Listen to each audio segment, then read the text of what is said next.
Hello, in today's video, we're going to go over the wave movement, an actual real event that happened in the United States in 1960s. One very enthusiastic teacher decided to carry an experiment, a social studies teacher, a very young teacher, and he just realized that his students were very, at this time disengaged. The war in Vietnam was going on. It was perceived as the country was falling apart, and he thought, like, why don't I start an experiment? So what I'm gonna do is I'm just basically gonna pretend that there's this new movement called Wave, in which 1,000 schools are participating, and we're gonna organize our classroom as if it was basically a fascist society in Germany in 1930s. So what we're gonna do is we're gonna introduce discipline, community, and action. That was his slogan, as you can see here.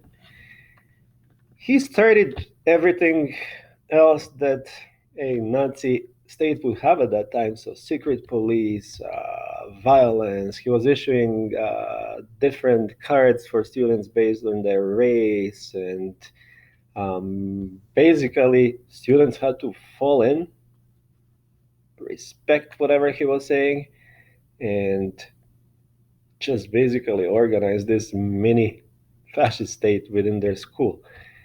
It really worked. That was really scary.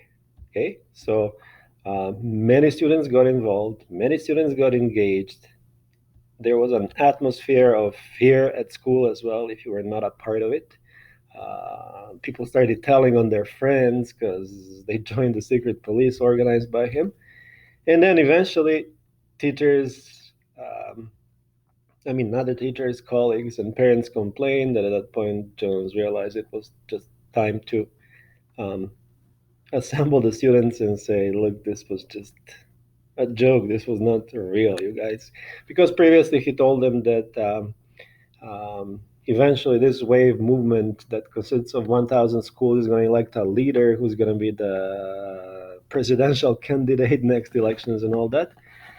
And only then students realized that this was basically a hoax, that he just taught them a very important lesson, which is that when it comes to human nature, so think back to philosophers we've done.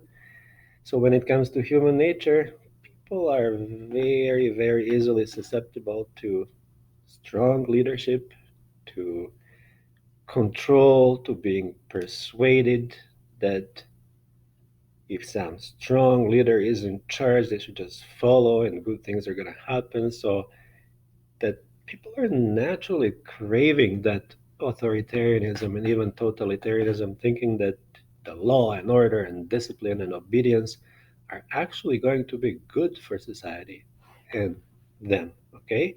And then the classical values of freedom, of liberalism, of democracy are actually not good. If you read through the article, you probably realized how, in the very beginning, he told them, look how you guys are sitting, legs all over the table, you're not dressed properly, your books are all over the place.